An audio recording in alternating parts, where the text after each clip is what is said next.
भविष्य में बनने वाले हमारे प्यारे प्यारे शिक्षकों तथा शिक्षिकाओं को नमस्कार। स्वागत है आपका आपके अपने चैनल नवनीत ट्यूटोरियल पे। उम्मीद करता हूँ आप लोग बढ़िया होंगे, मस्त होंगे, जबरदस्त होंगे। आज के वीडियो में हम लोग 23 दिसंबर को हुए ऑनलाइन सीटेट एग्जाम में पूछे गए सीडीपी के कुल 30 क्वेश्चंस का डिस्कस करेंगे। अगर आप प्रीवियस ईयर में पूछे गए मैथ्स या सीडीपी के और भी वीडियोज देखना चाहते हैं तो उसके प्लेलिस्ट का लिंक आपको वीडियो के डिस्क्रिप्शन में मिल जाएगा, वहां से आप आसानी से देख सकते हैं। क्वेश्चन है, यह अवधारणा कि बच्चों के आचरण को प्रबलीकरण और दंडों द्वारा परिवर्तित किया जा सकता है, इस विचार पर आधारित है कि प्राथमिक रूप से विकास किससे प्रभावित होता है। The belief that childrens behaviour can be modified by reinforcers and punishers is based on the idea that development is primarily influenced by. अब यहाँ पे बात हो रहा है कि बच्चों का जो आचरण है वो प्रबलीकरण और दंडों द्वारा परिवर्तित किया जा सकता है। तो ये किस विचार पे आधारित है? तो पहला ऑप्शन हमारा कह रहा है केवल आनुवांशिकता से। तो सिर्फ हम आनुवांशिकता की यहाँ पे बात नहीं कर सकते हैं, क्योंकि आनुवांशिकता वो चीज होता है जो वंशानुक्रम चलते रहता है। ठीक है, तो दूसरा ऑप्शन कह रहा है हमारा बोथ हेरिडिटी एंड एनवायरनमेंट, आनुवांशिकता और वातावरण से। तो ये ऑप्शन थोड़ा देर के लिए हम सही मान सकते हैं, बट तीसरा ऑप्शन कह रहा है इन्वायरमेंट ओनली, केवल वातावरण से। तो यहाँ पे विकास केवल वातावरण से ही प्रभावित होता है। कैसे होता है? तो क्योंकि वातावरण के ही द्वारा मतलब इन्वायरमेंट के द्वारा ही बच्चों का आचरण परिवर्तित किया जा सकता है। बालक का जो बच्चों का मूल प्रवृत्ति होता है वो तो वंशानुक्रम चलता रहता है, उसी से उसको प्राप्त होता है। तो उसका विकास हम अगर कर रहे हैं तो वो वातावरण में होगा। अतः घर या परिवार या समाज या विद्यालय में बच्चों की योग्यता का विकास होता है और उसे उचित वातावरण उत्पन्न करके हम इसको और भी बढ़ा सकते हैं। तो हमारा थर्ड ऑप्शन यहाँ पे सही हो जाएगा। चौथा कह रहा है न तो आनुवांशिकता से और ना ही वातावरण से। तो ये ऑप्शन गलत हो जाएगा, क्योंकि बच्चों के यहाँ पे आचरण की बात हो रही है और वो आचरण उसको आनुवांशिकता से तो मिलता ही है, बट उसको हम अच्छा वातावरण देके और बढ़िया कर सकते हैं। नेक्स्ट क्वेश्चन है, a child can throw the ball before holding a pencil and write. मतलब एक ऐसा बच्चा है जो पेंसिल पकड़ने और लिखने से पहले गेंद फेंकने की क्षमता पा लेता है। Which principle of development is situation illustrates. मतलब यह स्थिति विकास के किस सिद्धांत की ओर इशारा करती है। अब यहाँ पे बात हो रहा है कि बच्चा पेन या पेंसिल पकड़ने से पहले और लिखने से पहले वो गेंद फेंकने की क्षमता हासिल कर लेता है। मतलब यहाँ पे ग्रॉस मोटर स्किल्स पहले वो डेवलप कर लेता है, क्योंकि पेन पकड़ना या पेंसिल पकड़ना या लिखना जो है ये तो फाइन मोटर स्किल में है। तो मतलब यहाँ नियर टू फार जा रहा है, मतलब निकट से दूर की ओर जा रहा है। तो पहले जैसे केंद्र में स्थित अगर अंग का रचना हो रहा है तो फिर केंद्र से बाहरी अंग का रचना होगा और उसका नियंत्रण होगा। यही कारण है कि बच्चा पहले गेंद की क्षमता पा लेता है, गेंद पकड़ने की क्षमता पा लेता है, और फिर उसके बाद बच्चे में पेंसिल पकड़ने की क्षमता आती है। तो यहाँ पे विकास का ये अधोगामी सिद्धांत होगा, प्रॉक्सिमो डिस्टल प्रिंसिपल की बात हो रही है। अगर शीर्षगामी सिद्धांत का बात होता तो यहाँ पे बच्चा के बारे में बताया जाता कि वो पहले सर संभालना सीखता है, फिर हाथ पैर संभालना सीखता है, फिर वो धीरे धीरे नीचे चलना सीखता है, फिर अच्छे से चलना सीखता है। तो वो सिफालोकॉर्डल की बात होती। यहाँ पे यूनिफॉर्मिटी ऑफ पैटर्न मतलब विकास क्रम की एक रूपता से कोई मतलब नहीं है, और एकीकरण का सिद्धांत प्रिंसिपल ऑफ इंटीग्रेशन से भी कोई मतलब नहीं बनता है। Motor and cognitive development happens. गत्यात्मक और संज्ञानात्मक विकास होता है। तो गत्यात्मक और संज्ञानात्मक विकास जो होता है वो हमारे संपूर्ण जीवन काल के दौरान होता है, through out the life span, मतलब पूरे जीवन काल तक हमारा ये चलता रहता है। मोटर डेवलपमेंट मतलब ये फिजिकल डेवलपमेंट से रिलेटेड हुआ, जैसे शारीरिक विकास में शरीर या मस्तिष्क की बात होती है, मोटर कौशल, स्वास्थ्य कल्याण, ये सब का बात शामिल हो रहा है। और वहीं अगर हम कॉग्निटिव की बात करें, संज्ञानात्मक विकास की बात करें, तो इसमें सीखना या ध्यान या स्मृति मतलब इंटेंशन की बात हो रही है, भाषा लैंग्वेज, सोच मतलब थॉट, तर्क मतलब रीजनिंग की बात हो रही है, या रचनात्मकता मतलब क्रिएटिविटी की बात हो रही है। तो ये हमारा पूरे जीवन काल चलते रहता है। ठीक है, तो फोर्थ ऑप्शन यहाँ पे सही हो जाएगा।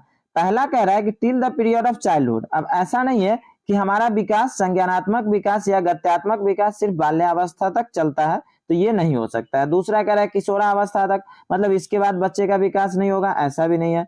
वयस्कावस्था तक, मतलब इसके बाद बच्चे का विकास नहीं होगा, ये भी नहीं है। विकास की प्रक्रिया संपूर्ण जीवन काल के दौरान चलती है। Which of the following is a primary agency of socialization for children? बच्चों के प्राथमिक समाजीकरण के लिए निम्न में से कौन सी संस्था जिम्मेदार है? अब यहाँ पे प्राथमिक समाजीकरण का बात हो रहा है, तो जब ही प्राइमरी सोशलाइजेशन या प्राथमिक समाजीकरण या प्राइमरी एजेंसी का बात हो तो वो हमारा परिवार होता है, या पीयर ग्रुप्स होता है, मतलब मित्र मंडली होता है, या नाइबरहुड मतलब आस पड़ोस होता है। वहीं अगर हम विद्यालय की बात करें या रिलीजन धर्म की बात करें, कम्युनिटी समुदाय की बात करें, तो ये सब हमारा सेकेंडरी होता है, द्वितीय संस्थान में सम्मिलित होता है। एज पर जीन पियाजे idea on language and thought, which of the following statement is true? भाषा एवं चिंतन के संदर्भ में जीन पियाजे के अनुसार निम्न में कौन सा कथन सही है? अब यहाँ पे जीन पियाजे की बात हो रही है और जीन पियाजे का मानना है कि चिंतन भाषा का निर्धारण करता है। कहने का सेंस हुआ कि पहले विचार आता है और फिर भाषा आती है, मतलब बच्चा का पहले विकास होता है और फिर उसमें भाषा आती है।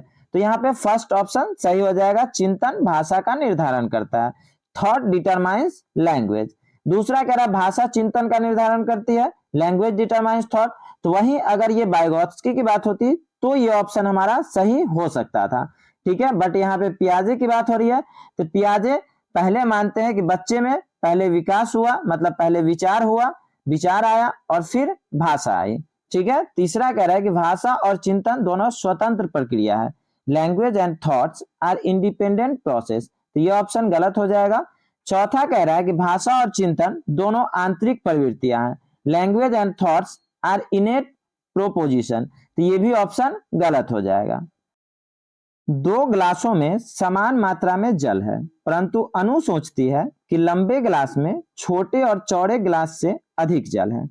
Two glasses holds the same amount of water, it Anu thinks that the taller glass holds more water than the wider but shorter glass. According to Jean Piaget, this reasoning of Anu is due to। अब यहाँ पे बात हो रहा है कि अनु एक बच्ची है जो सोचती है कि लंबा ग्लास जो है उसमें ज्यादा पानी आता है छोटे और चौड़े ग्लास की अपेक्षा, बट अगर पानी का मात्रा सेम है फिर भी बच्चों को ऐसा लगता है। तो अनु की सोच का आधार केंद्रीयता है, यहाँ पे सेंट्रेशन की बात हो रही है। कैसे हो रही है? क्योंकि अनु के सोच का जो आधार है वो स्पष्ट रूप से दिखाई देने वाला ग्लास जो है उस पर आधारित है, ना कि जल पर। वो ये नहीं देख रही है कि पानी दोनों में सेम है, वो बस ये देख रही है कि जो ग्लास बड़ा है उसमें ज्यादा पानी आएगा, बट ऐसा कुछ होता तो नहीं है। फिर सीरिएशन की बात हो रही है, क्रमबद्धता, तो यहाँ पे क्रमबद्धता से कोई मतलब नहीं है। कंजर्वेशन संरक्षण की बात नहीं है, और मैचुरेशन परिपक्वता की भी बात नहीं है। पियाजे के संज्ञानात्मक विकास के सिद्धांत के अनुसार प्रतिवर्तीयता, मतलब यहाँ रिवर्सिबिलिटी की बात हो रही है। किस क्रिया को उल्टे क्रम में कर पाना, मतलब रिवर्सिबिलिटी जो है वो किसी क्रिया को उल्टे क्रम में कर पाने की बात होती है। तो ये किस चरण की बुनियादी उपलब्धि है? Reversibility the ability to reverse actions, मतलब एक्शन को रिवर्स करने की बात हो रही है। Is a basic accomplishment of which stage as given in the Piaget theory of cognitive development। अब पियाजे के कॉग्निटिव डेवलपमेंट की बात हो रही है, जो हम लोग पढ़े थे एसपीसीएफ, मतलब सेंसरी मोटर स्किल, मतलब संवेदी गामक अवस्था, फिर प्री ऑपरेशनल स्टेज पूर्व संक्रियात्मक अवस्था, कंक्रीट ऑपरेशनल स्टेज मूर्त संक्रियात्मक अवस्था, और फॉर्मल ऑपरेशनल स्टेज औपचारिक संक्रियात्मक अवस्था। अब यहाँ पे किसी क्रिया को उल्टे क्रम में करने की बात हो रही है, तो ये मूर्त संक्रियात्मक अवस्था में आता है, मतलब ऑप्शन थर्ड हमारा सही हो जाएगा, कॉन्क्रीट ऑपरेशनल स्टेज। इसी अवस्था में क्या होता है? तर्क शक्ति आती है, मतलब रीजनिंग की क्षमता विकास होना शुरू हो जाता है, और इसमें वस्तुओं को उसके गुण के आधार पर भी बच्चे पहचानना शुरू कर देते हैं। A mathematics teacher is using more skilled peers to support and guide the other students, मतलब एक गणित की अध्यापिका उच्चतर कौशलपूर्ण छात्रों को अपने सहपाठियों की सहायता और मार्गदर्शन करवाती है। Which theoretical frame is trying to apply in the class, मतलब वे किस सैद्धांतिक कार्य गठन का उपयोग करने का प्रयास कर रही है। तो यहाँ पे वाइगोत्स्की के अनुसार बच्चे क्या होते हैं कि समाज से या अपने पियर्स मतलब सहपाठी से सीखते हैं, तो यहाँ पे वाइगोत्स्की की बात हो रही है। तो मतलब फर्स्ट ऑप्शन हमारा सही हो जाएगा, लेव वाइगोत्स्की का सामाजिक संरचनावाद, Lev Vygotsky theory of social constructivism. इसी में बच्चा समाज से अनुकरण करके, इंटेंशन करके बच्चा सीखता है। बीएफ स्किनर की कोई बात नहीं है, जेम्स ब्रूनर की भी बात नहीं है, और जीन पियाजे की भी बात नहीं है। लेव वाइगोत्स्की द्वारा दिए बच्चों के विकास का सिद्धांत किस पर आधारित है? Which of the following is the basis of लेव वाइगोत्स्कीज व्यू ऑन डेवलपमेंट? अब यहाँ पे वाइगोत्स्की की बात हो रही है, जो उनका व्यू था डेवलपमेंट पे, मतलब विकास के सिद्धांत की यहाँ पे बात हो रही है। तो वाइगोत्स्की का कहना है, इन्होंने ही सामाजिक सांस्कृतिक सिद्धांत दिया था। तो वाइगोत्स्की का मानना है कि विकास जो है वो भाषा और संस्कृति दोनों पर आधारित है। इसके हिसाब से भाषा और संस्कृति जो है वो विकास में एक महत्वपूर्ण भूमिका निभाते हैं, अर्थात बालक समाज और संस्कृति में रहकर अनुकरण द्वारा सीखता है। तो यहाँ पे हमारा थर्ड ऑप्शन सही हो जाएगा, लैंग्वेज और कल्चर की बात हो रही है। जब भी वाइगोत्स्की आपको दिखे तो समाज और संस्कृति, भाषा और संस्कृति से जोड़ लेना है, परिपक्वता की बात नहीं हो रही है। लैंग्वेज और फिजिकल वर्ल्ड मतलब भाषा और भौतिक जगत की भी बात नहीं हो रही है, और लैंग्वेज और मैचुरेशन मतलब भाषा और परिपक्वता की भी बात नहीं हो रही है। Gender is a dash concept, gender एक डैश अवधारणा है। तो जेंडर कैसी अवधारणा है?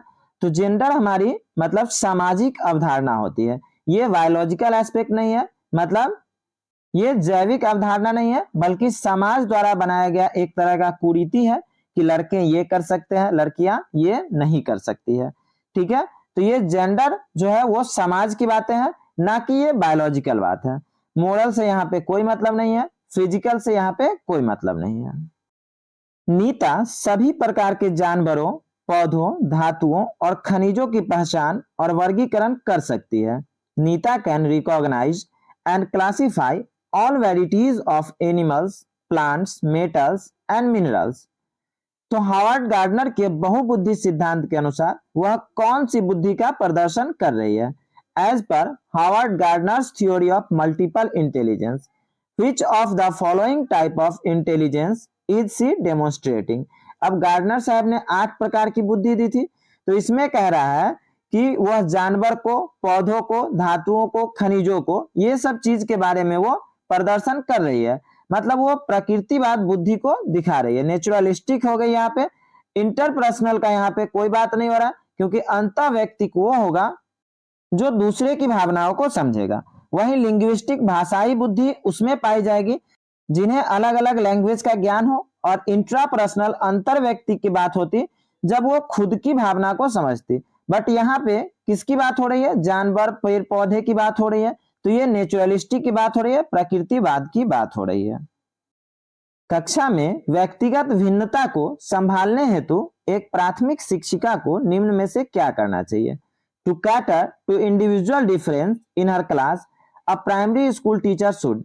अब यहाँ पे व्यक्तिगत भिन्नता की बात हो रही है, जो क्लास में होना सिंपल सी बात है, क्योंकि कक्षा में, क्लास में तरह तरह के विद्यार्थी आते हैं, मतलब विद्यार्थियों का अधिगम में विविध अवसर हमें यहाँ पे प्राप्त करना चाहिए। ऐसा क्यों करना चाहिए?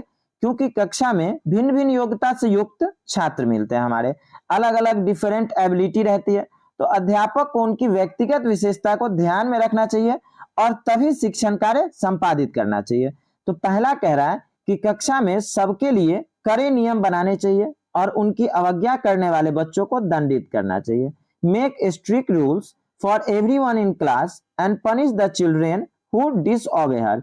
अब बच्चों को तो हमें दंडित करना ही नहीं है और ना ही हमें कड़े नियम बनाने हैं, तो ये ऑप्शन गलत है हमारा।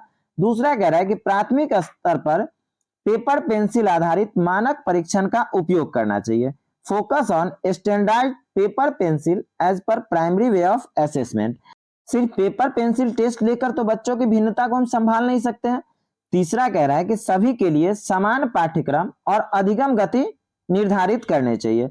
तो सबके लिए अगर हम समान यहाँ पे पाठ्यक्रम रखेंगे तो यहाँ पे व्यक्तिगत भिन्नता की बात कर रहा है, सब में सीखने की अलग अलग क्षमता है, सबकी कैपेबिलिटी अलग है, मतलब ये भी ऑप्शन हमारा नहीं होगा।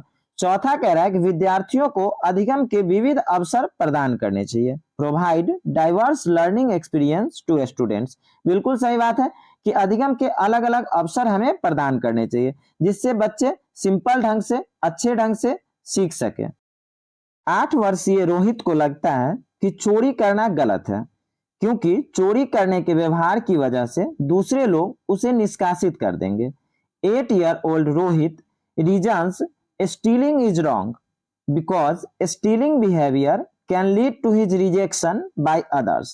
तो यहाँ पे कह रहा है कि लॉरेंज कोहलबर्ग द्वारा दिए नैतिक विकास के सिद्धांत के अनुसार वह किस चरण को प्रदर्शित करता है। As per Lawrence Kohlberg's theory of moral development, मतलब लॉरेंज कोहलबर्ग के मोरल डेवलपमेंट थ्योरी की बात हो रही है। Which stage is he displaying, मतलब किस स्टेज पे वो बच्चा है। तो सिंपल सा बात है कि वो good boy good girl orientation की बात कर रहा है, अच्छा लड़की लड़का बनने की बात कर रहा है।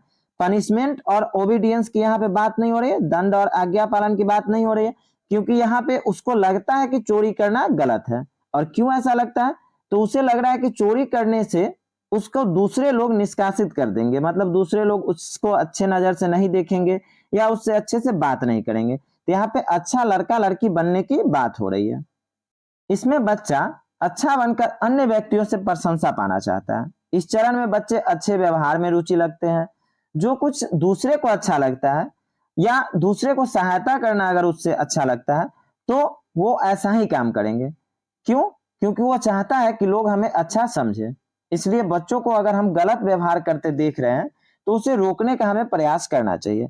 फिर वहां सामाजिक व्यवस्था की बात नहीं कर रहा है, ना ही यूनिवर्सल सार्वभौमिक व्यवस्था की बात कर रहा है या सार्वभौमिक सिद्धांत की भी बात यहाँ पे नहीं हो रही है। बच्चों द्वारा पूरे वर्ष के दौरान किए गए विभिन्न कार्यों का संग्रहण, जिसका लक्ष्य उसके प्रदर्शन का रिकॉर्ड रखना है, कहलाता है a collection of students work on a variety of task through out the meant of for keeping a record of their performance. मतलब उसके परफॉर्मेंस का हमें रिकॉर्ड रखना है। पूरे वर्ष में जो भी वो कार्य किया है उसके सारे कार्यों का संग्रह करना है और उसका लक्ष्य क्या है, तो उसके प्रदर्शन का रिकॉर्ड हमें रखना है। तो ये क्या कहलाएगा, तो यही पोर्टफोलियो कहलाता है। ठीक है, जो बड़े बड़े स्कूल में संग्रह करके उसको रखा जाता है ताकि हमें पता लग सके कि किसी बच्चे की क्या उपलब्धि है या उसकी क्या कमी है। पोर्टफोलियो में इन सब जानकारी को संचित करके रखा जाता है। डाटा सीट से यहाँ पे कोई मतलब नहीं है, फाइल से कोई मतलब नहीं, रूब्रिक से भी कोई मतलब नहीं है, तो मैथ्स की बात हो रही है। एक प्रगतिशील स्कूल में दी गई शिक्षा बच्चों को डैश बनाती है। In a progressive school the education imparted will make the children. अब यहाँ पे प्रगतिशील कक्षा की बात हो रही है, मतलब बच्चा एक्टिव होना चाहिए। तो जब ही बच्चा एक्टिव होगा और हमें बच्चों को सेंटर में रख के काम करना है, मतलब सारा चीज हमें ध्यान रखना है कि बच्चों की सुविधा के अकॉर्डिंग हो। तो पहला कह रहा है एक्टिव एक्सप्लोरर, सक्रिय अन्वेषक। तो यही ऑप्शन हमारा सही हो जाता है, क्योंकि यह बच्चों को उसके ज्ञान और प्रतिभा को प्रभावी ढंग से उपयोग करने के लिए, आत्मनिर्भर और उत्पादक बनाने के लिए यहाँ पे बढ़ावा दिया जा रहा है। मतलब यहाँ पे लर्निंग बाय डूइंग की बात हो रही है। किसकी बात हो रही है? लर्निंग बाय डूइंग की बात हो रही है, मतलब करके सीखने पे बल दिया जा रहा है। एक्टिव फॉलोअर, सक्रिय अनुयायी की बात नहीं है। निष्क्रिय पैसिव का तो बात ही नहीं हो रहा है, दोनों निष्क्रिय वाला तो सिंपल सा गलत ही हो जाएगा। प्रवाह, फ्लुएंसी, विस्तारीकरण, इलेबोरेशन और लचीलापन, फ्लेक्सिबिलिटी, निम्न में से किसके लक्षण है? Are characteristics of. अब ये किसकी बात कर रहा है? तो जब भी यहाँ पे लचीलापन की बात हो रही है, फ्लेक्सिबिलिटी या विस्तारीकरण की बात हो रही है, तो ये सारा चीज क्रिएटिविटी से जुड़ा हुआ है, सृजनात्मकता से जुड़ा हुआ है। तो ये क्रिएटिविटी होता क्या है? तो ये एक तरह का कैपेसिटी है या हम एबिलिटी बोल सकते हैं, जो व्यक्ति किसी समस्या को समाधान करने में अलग अलग तरीका ढूंढता है, अलग अलग ढंग से सोचता है और अलग अलग ढंग से विचार करता है। तो सृजनात्मक जो भी बच्चा होगा, मतलब जो भी क्रिएटिव चाइल्ड हमारा होगा, क्रिएटिव जो भी चिल्ड्रेन होंगे, उसमें उच्च बुद्धि लब्धि पाई जाएगी, हायर ऑर्डर थिंकिंग स्केल उसमें पाई जाएगी। इसीलिए उसके लिए अलग से क्वेश्चन का व्यवस्था किया जाता है, हॉर्स टाइप का। ईगोसेंट्रिज्म की यहाँ पे बात नहीं हो रही है। बाह्य अभिप्रेरणा, एक्सटर्नल मोटिवेशन भी नहीं होगा। फंक्शनल फिक्सेडनेस, कार्यात्मक अटलता की भी बात नहीं हो रही है। शारीरिक चुनौती अनुभव करने वाले विद्यार्थियों के समावेशन हेतु क्या जरूरी है? Inclusion of students with orthopaedic challenges requires. मतलब जो बच्चे शारीरिक चुनौती का अनुभव कर रहे हैं उनके समावेशन हेतु हमें क्या करना चाहिए। तो स्टैंडर्डाइज्ड करिकुलम, मानकीकृत पाठ्यक्रम, तो इससे तो हम उसको समावेश नहीं कर सकते हैं, क्योंकि शारीरिक चुनौती है, मतलब बच्चे में कुछ कमी है, तो उसको हमें दूर करना है और सबके साथ उसको हमें लेकर के चलना है। तो आधारभूत अभिगम्यता मतलब इंफ्रास्ट्रक्चरल एक्सेसिबिलिटी, मतलब अच्छे ढंग का हम अगर इंफ्रास्ट्रक्चर का व्यवस्था करेंगे तो शारीरिक रूप से जो भी बाधिक विद्यार्थी हैं उनको सामान्य शिक्षा की व्यवस्था तो हम दे नहीं सकते हैं, तो मतलब इंफ्रास्ट्रक्चर के बिना सामान्य शिक्षा देना संभव नहीं है। इसके लिए अच्छी तरह से शैक्षिक योजना का हमें निर्माण करना चाहिए। क्यों ऐसा करना चाहिए? तो जिससे प्रत्येक विद्यार्थी की आवश्यकता पूरी हो सके। यहाँ पे रिजिड एटीट्यूड की बात नहीं हो रही है, अधिकारियों का स्थिर दृष्टिकोण या प्लेसमेंट की भी बात नहीं हो रही है। ठीक है, यहाँ पे बात हो रही है इंफ्रास्ट्रक्चर की। पठन वैफल्य डिसलेक्सिया को निम्न में से किस वर्ग में सम्मिलित किया जाता है? बहुत सारे सीट में आपको पठन वैफल्य नहीं लिख करके हिंदी में भी डिसलेक्सिया आपको लिखा हुआ मिलेगा, तो इसको किस वर्ग में हम सम्मिलित कर सकते हैं? तो पहला कह रहा है कि स्पेक्ट्रम ऑफ लर्निंग डिसऑर्डर, तो बिल्कुल सही बात है, यह अधिगम विकार का बहुक्रम है। इसमें और भी बहुत सारे चीज आते हैं, जैसे अगर किसी को लिखने में समस्या, ये तो पढ़ने की समस्या की बात हो गई कि जिसको पढ़ने में प्रॉब्लम है उसको डिसलेक्सिया हुआ, बट वहीं पे अगर लिखने में समस्या है तो उसको डिस्ग्राफिया बोला जाता है। क्या बोला जाता है? डिसग्राफिया। और वहीं अगर गणितीय कौशल से संबंधित प्रॉब्लम है, मतलब कैलकुलेशन से संबंधित प्रॉब्लम है, तो उसको डिसकैलकुलिया बोला जाता है। और जिसे बोलने में प्रॉब्लम है, मतलब वाक अक्षमता है, तो उसे डिस्फेजिया बोला जाता है।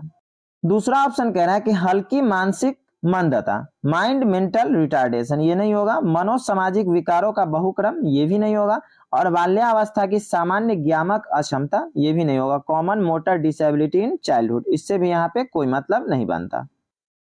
Dash is not a principle of inclusive teaching, निम्न में से कौन सा समावेशी अध्यापन का सिद्धांत नहीं है? समावेशी शिक्षा की बात हो रही है यहाँ पे, मतलब एजुकेशन फॉर ऑल की बात हो रही है, मतलब सबको समान शिक्षा देने की बात हो रही है।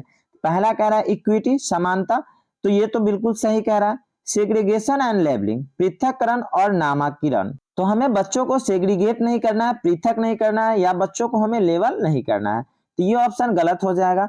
और जो गलत है वही सही है। क्यों? क्योंकि पूछा ही नहीं है, ये नॉट वाला क्वेश्चन है।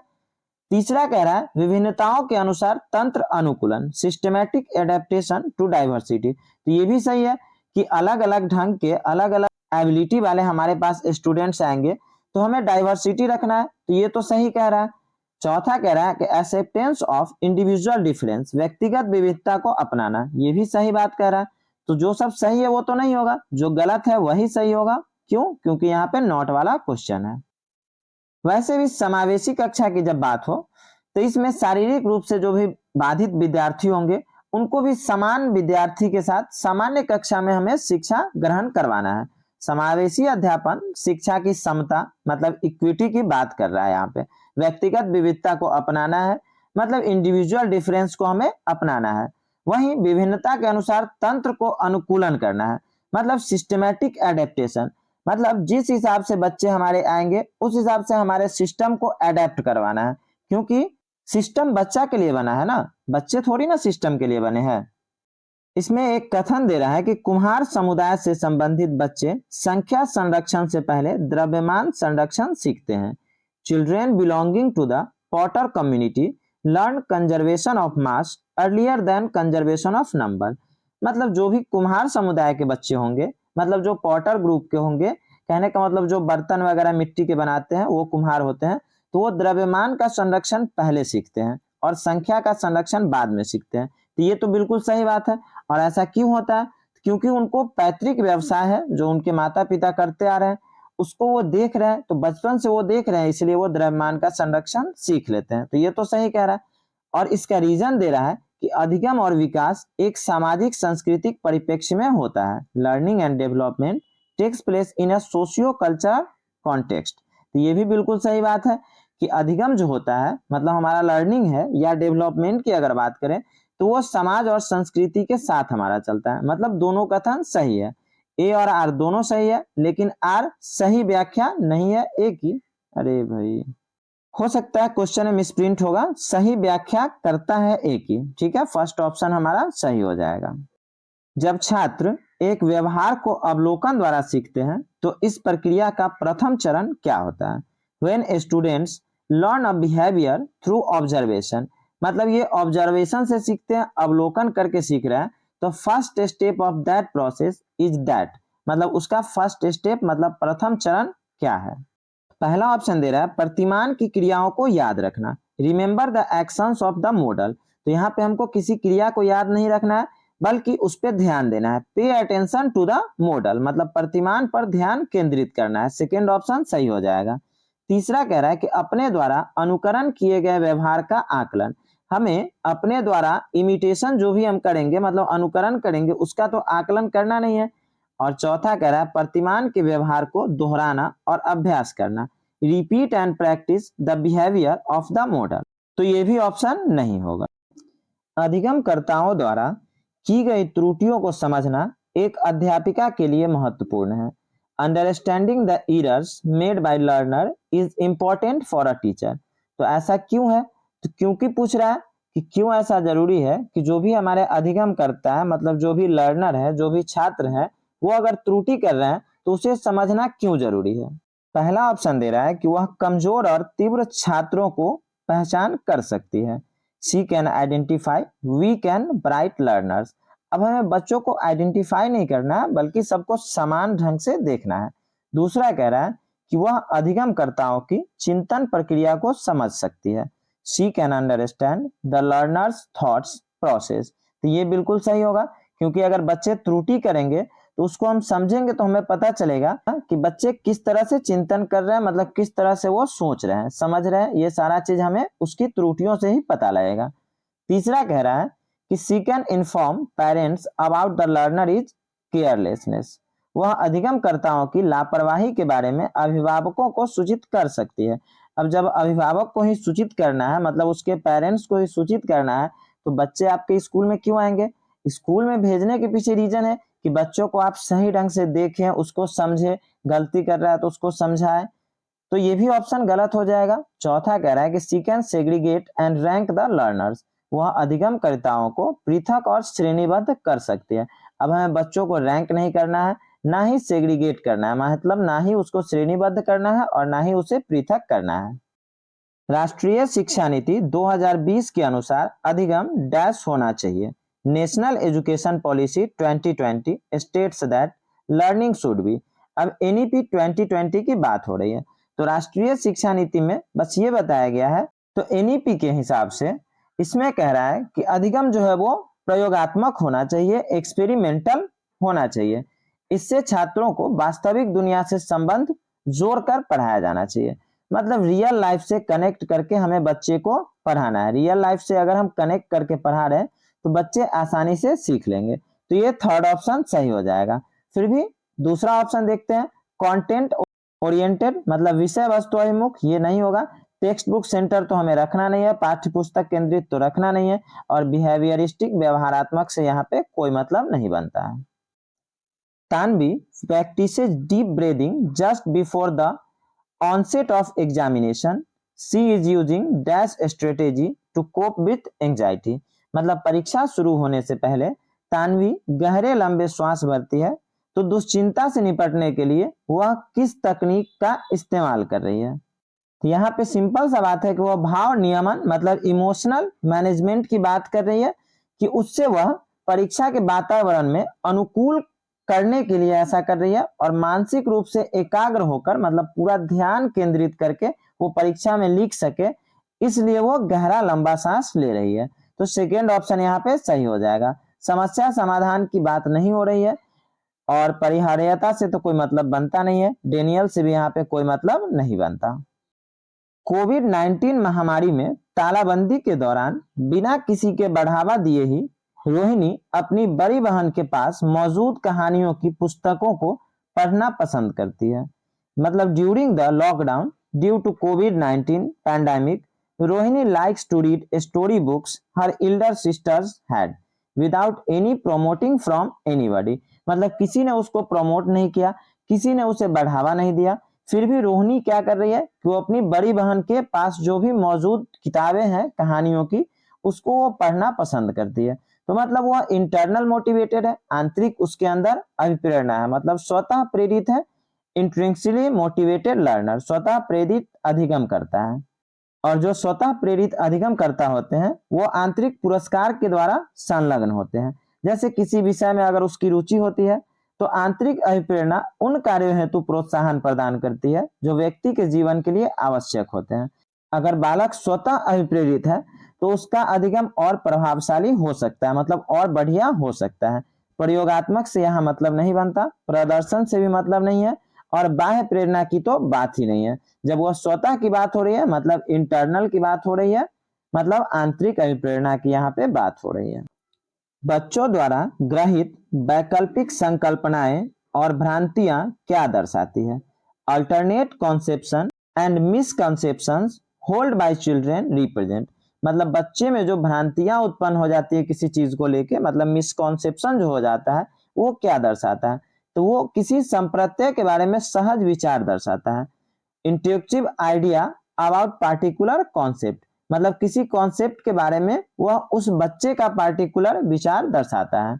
अधिगम अक्षमता की तो बात नहीं है, क्योंकि जब उसको भ्रांतियां हो रही है तो उस भ्रांति को हमें दूर करना है। ये नहीं समझना है कि वो असक्षम है, मतलब वो इनेबल है, मतलब उसमें एबिलिटी नहीं है, ऐसा कोई बात नहीं है। एक और ऑप्शन कह रहा है बेसलेस असर्शन, निराधार दावा। ये भी गलत है, क्योंकि अगर उसमें भ्रांतियां बनी है, मतलब मिसकॉन्सेप्शन अगर किसी चीज को लेके है, तो हमें उसको डिटेल में समझाना है, अच्छा एग्जाम्पल देके बताना है, ताकि वो सही ढंग से समझ सके।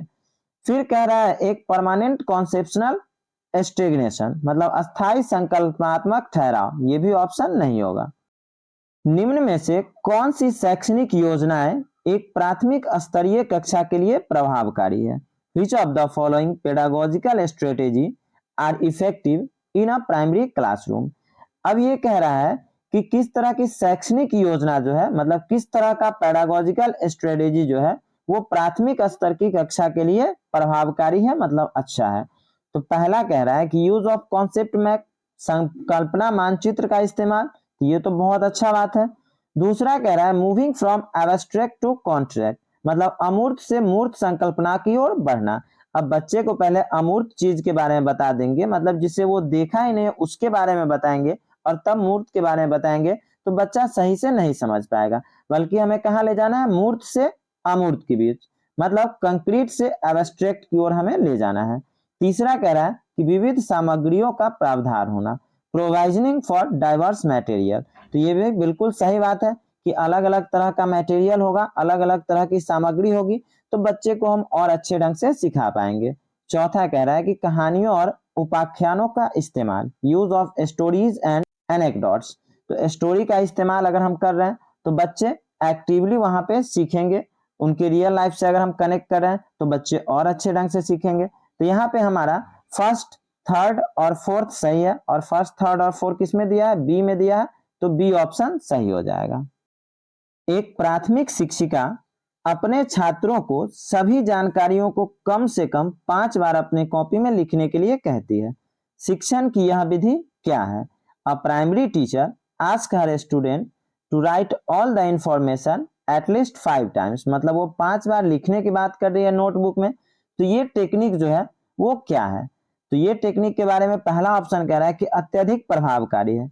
अब अगर हम बच्चे को बार बार किसी चीज को लिखने के लिए बोलेंगे, रिपीट करके लिखने के लिए बोलेंगे, और उसको समझाएंगे नहीं, तो ये प्रभावकारी नहीं होगा, मतलब ये इफेक्टिव नहीं होगा। तो इतना ही देख के हम इसे गलत कर सकते हैं, आगे का पढ़ने का जरूरत ही नहीं बनता है।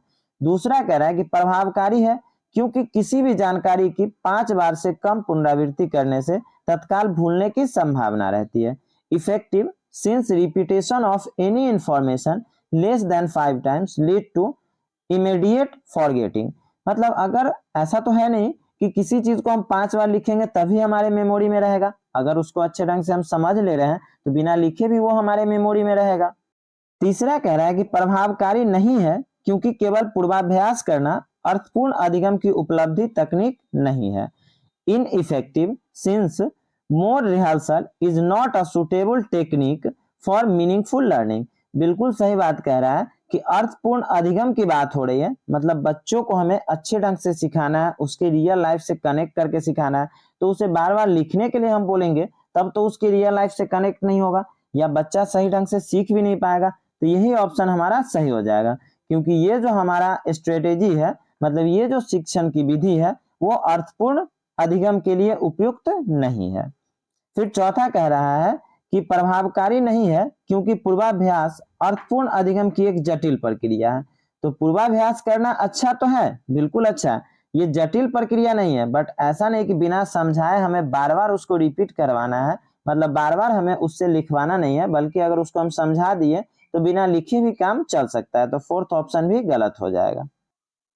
निम्नलिखित में से कौन सी योजनाएं समस्या समाधान के लिए प्रभावशाली है? Which of the following are effective problem solving strategy? मतलब ये समस्या समाधान की बात कर रहा है और कौन सा प्रभावशाली है, मतलब ये समस्या समाधान का कौन सा ऐसा तरीका है जो प्रभावशाली है, मतलब इफेक्टिव है। तो पहला कह रहा है एल्गोरिदम, कलन विधि की बात कर रहा है, तो ये तो बिल्कुल प्रभावकारी है क्योंकि ये एक सिस्टमैटिक ढंग से मतलब क्रम में रखने की बात हो रही है, तो ये हमारा सही हो जाएगा। दूसरा कह रहा है ह्यूरिस्टिक अन्वेषण की बात कर रहा है, ये भी सही हो जाएगा क्योंकि ये ह्यूरिस्टिक अन्वेषण जो है वो स्वयं से खोज करके या अपने आप सीखने की एक विधि होती है। इसमें अध्यापक क्या करते हैं कि छात्रों के सामने समस्या रख देते हैं और छात्र को उसका समाधान ढूंढने के लिए कहते हैं। इससे छात्रों को स्वयं तथ्यों को अध्ययन करने के लिए या अवलोकन करने या निरीक्षण करने का अवसर दिया जाता है, मतलब यहाँ पे बच्चे को एक्टिव रखा जाता है। तो ये ऑप्शन दोनों हमारा सही हो जाएगा। तीसरा कह रहा है कि बिना बोध के प्रयत्न त्रुटि दोहराओ, trial and error without comprehension, ये ऑप्शन नहीं होगा। और बिना बोध के प्रयत्न त्रुटि दोहराओ फंक्शनल फिक्सेडनेस, ये भी ऑप्शन नहीं होगा। मतलब फर्स्ट और सेकंड सही है, और फर्स्ट और सेकंड किस में दिया है? बी में दिया है, तो बी ऑप्शन यहाँ पे सही हो जाएगा। निम्न में से कौन सा क्रियाकलाप बच्चों के सीखने में उनके पूर्व ज्ञान का उपयोग नहीं करता? Which one of these activity is not effective? Not की बात कर रहा है, तो कौन सा ऐसा टेक्निक है जो इफेक्टिव नहीं है, किस लिए? तो for making use of the previous knowledge of children for further learning, मतलब पूर्व ज्ञान का हमें उपयोग नहीं करना है क्रियाकलाप किसी भी चीज को सीखने में। तो अगर हम किसी चीज को सीखने में पूरे ज्ञान का उपयोग नहीं कर रहे हैं तो ऐसा कौन सा क्रियाकलाप है? तो ये रटने की बात हो रही है कि अगर रटने का बात होता तब तो हम पूर्व ज्ञान को जोड़ ले रहे हैं, तो ये वाला नहीं होगा, और जो नहीं है वही सही है। क्यों? क्योंकि यहाँ पे पूछा ही नहीं है।